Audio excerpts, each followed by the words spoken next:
কখনই যে দেহ হতে প্রাণ পাখি উড়ে যাবে কেউ কি বলতে পারবো মা? কেউ বলতে পারবো না। এই যে আমি দাঁড়িয়ে কীর্তন করছি, এই মুহূর্তে যদি আমার অভিনয়টা শেষ হয়ে যায়, আমাকে কিন্তু এহলোক থেকে পরলোকে গমন করতে হবে।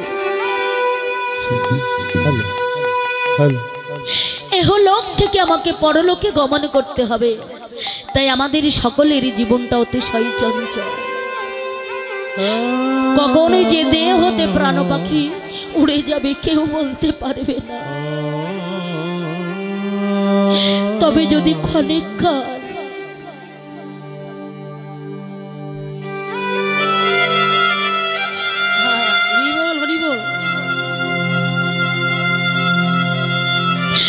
ক্ষণিক কালে যদি আপনাদের মতো সাধুগুরু বৈষ্ণবের সঙ্গ আমি করতে পারি,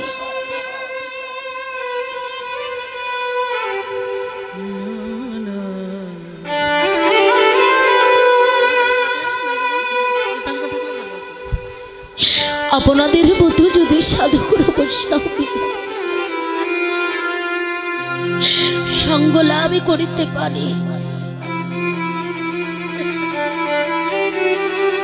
তাহলে কিন্তু জীবেরই জীবন ধন্য হয়ে যাবে। তাই সময় থাকতে থাকতে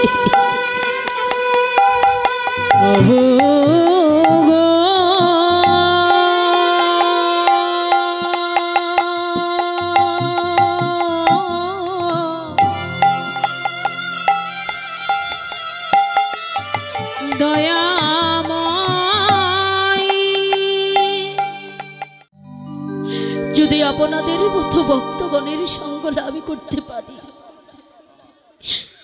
তাহলে কিন্তু এই জন্মটা ধন্য হলে হতে পারে। ভগবান আমারে বলেন যে আমা হতে আমার নাম বড়, আরে নাম হইতে আমার নাম গুণগানকারী আমার ভক্তরা আরো বড়। ভগবানই যে বললেন যে আমা হতে আমার নাম বড়, তাহার প্রমাণ সত্য যুগে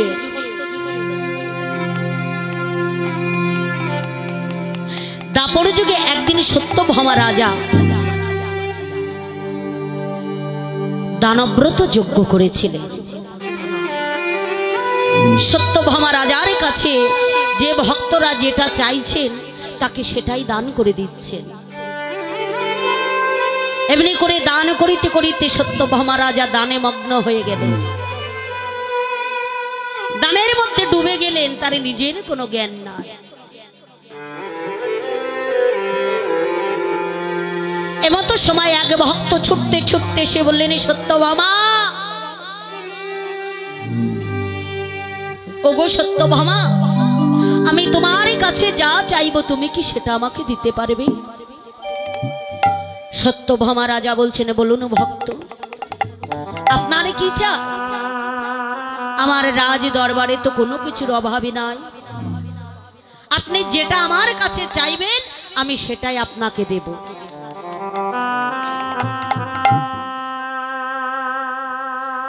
সেই ভক্ত তখন বলছে, সত্যভামা, আমার বেশি কিছু দরকার নাই, তুমি তোমার কৃষ্ণকে আমাকে দান করে দাও।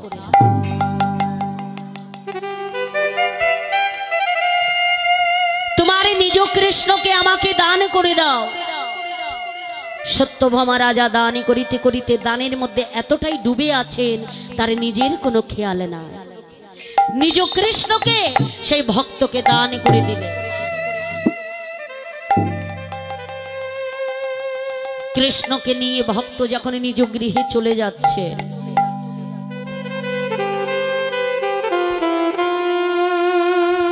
কৃষ্ণকে কাছে পেয়ে যখন ভক্ত হৃদয় মন্দিরে জড়িয়ে কৃষ্ণকে নিয়ে চলে যাচ্ছে, সত্যভামা দেখলেন তার নিজ কৃষ্ণকে নিয়ে চলে যাচ্ছে। ছুটতে ছুটতে ভক্তের চরণে আছাড় খেয়ে পড়লেন যে, ভক্ত, আমার কৃষ্ণকে আমাকে ফিরিয়ে দিন। সেই ভক্ত তখন বলছে, সত্যভামা, তুমি না কৃষ্ণকে আমাকে দান করে দিয়েছো, দান করে দিয়ে কেউ কি ফিরিয়ে নিতে পারে? আমি যদি কোনো জিনিস আপনাদেরকে ভালোবেসে দান করি, আমি কি ফিরিয়ে নিতে পারবো বাবা? পারবো না। ভক্ত বললেন, কৃষ্ণকে দান করে দিয়েছো, দান করে কেউ কি ফিরিয়ে নিতে পারে? সত্যভামা রাজা বলছেন, ভক্ত, আপনি যদি আমার কৃষ্ণকে ফিরিয়ে দেন, তাহলে কৃষ্ণের ওজনে আমি আপনাকে স্বর্ণ মুদ্রা দান করব।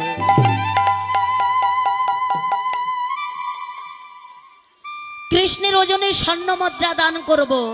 তাই সত্যভামা রাজা কি করলেন, তুলে তোলায় অর্থাৎ দাড়ি পাল্লার একদিকে কৃষ্ণকে বসিয়েছেন, আর অপর দিকে দ্বারকার যত ঐশ্বর্য সবকিছু এনে চাপিয়ে দিয়েছেন, কিন্তু কিছুতে কৃষ্ণকে হালকা করতে পারছেন না। কৃষ্ণকে কিছুতে হালকা করা গেল না। সত্যভামা রাজা কি করছে, ছুটতে ছুটতে গৃহের মধ্যে যাচ্ছেন, মণিমুক্তা রজত কাঞ্চন আনছেন আর দাড়ি পাল্লাতে চাপিয়ে দিচ্ছেন, কিন্তু কৃষ্ণকে হালকা করা যাচ্ছে না। হরি বল, হরি বল।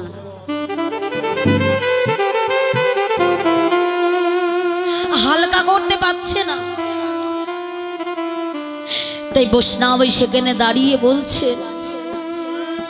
যে, সত্যভামা, তুমি এই দ্বারকার ঐশ্বর্য কেন, এই বিশ্ব ব্রহ্মাণ্ডের ঐশ্বর্য চাপালেও তুমি কৃষ্ণকে কিছুতে হালকা করতে পারবে না। কৃষ্ণকে তুমি কিছুতে হালকা করতে পারবে না। তবে শোনো সত্যভামা, তুমি যদি কৃষ্ণকে হালকা করতেই চাও, তাহলে তুলসী পত্রে সুদামাখা কৃষ্ণ নাম লিখে দাড়ি পাল্লাতে চাপিয়ে দাও। অমনি দেখবে দাড়ি পাল্লা, নামের দিকে দাড়ি পাল্লা ঝুলে পড়েছে। যখন সত্যভামা রাজা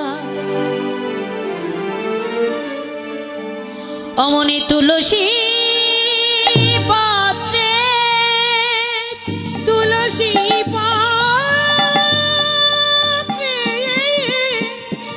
সুদামাখা কৃষ্ণ নাম লিখে চাপিয়ে দিয়েছে। চাপিয়ে দিলে আমানে নামের দিকে দাড়ি পাল্লা ঝুলে পড়েছে। নামের দিকে দাড়ি পাল্লা ঝুলে পড়েছে। সত্যভামা রাজা যখন তুলসী পত্রে সুদামাখা কৃষ্ণ নাম লিখে দাড়ি পাল্লাতে চাপিয়ে দিয়েছে, অমনি নামের দিকে দাড়ি পাল্লা ঝুলে পড়েছে। তাহলে প্রমাণ হলো কি, যে আমা হতে আমার নাম বড়।